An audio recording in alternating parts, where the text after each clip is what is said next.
यो शमीर अञा नाहे जाॻियो उनखे बि सॾु कयो। साईं, शमीर ॿाहिरि ॻोठ जे ॿारनि सां रांदि खेॾणु वियो आहे ऐं ॿुधाए पियो त हुनजी का क्रिकेट मैच बि आहे। बाबा जी शामिर थोरो सवायो रोलाग न थी चुको आहे। जेॾीमहिल पुछूं था चवंदा त ॻोठ जे छोरनि सां खेॾणु वियो आहे। भले घुमे फिरे, हिते को ख़ौफ़ या ख़तरो त अथसि को।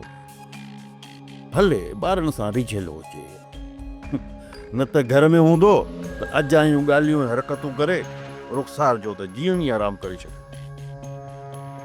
हा साईं, तव्हां बिल्कुलु सही पिया चओ। शमीर मूंसां इलाही सवाल कंदो आहे। जाने हिकिड़ी मां तव्हां खां ॻाल्हि पुछां। पुछो। शामिर जे फ्यूचर जे हवाले सां तव्हां छा था सोचो ऐं छा सोचियो अथव?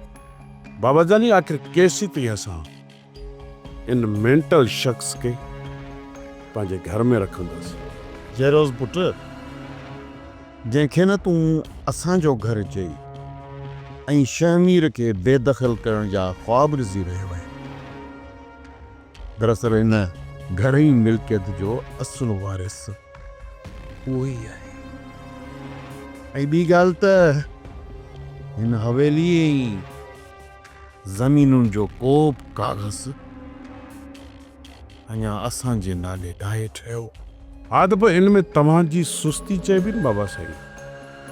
एतिरो अरसो गुज़री चुको आहे ऐं तव्हां अञा ताईं खाता चेंज न आहिनि कराया।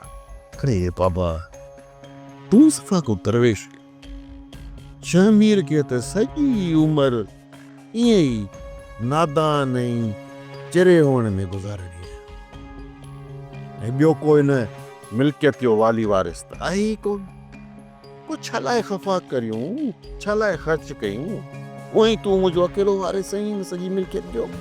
साईं, जेकॾहिं सुभाणे शमीर जो ज़हन फ्रेश थी वञे त पोइ त हू पंहिंजी मिल्कियत जो मालिक थी वञे त पोइ न रुख़सार कयो। आऊं इन्हनि ख़ाली मफ़रूज़नि खे सोचे परेशान न आहियां थी। बाबा साईं, मां त तव्हांखे सही थो चवां।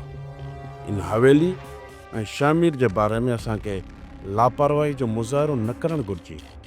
मां त न शामिर चांडरोकी जे निकाह जे ख़िलाफ़ आहियां। सब्सक्राइब कयो असांजो official YouTube channel Sindh TV HD drama ऐं वधीक अपडेट लाइ बेल आइकन खे क्लिक करियो।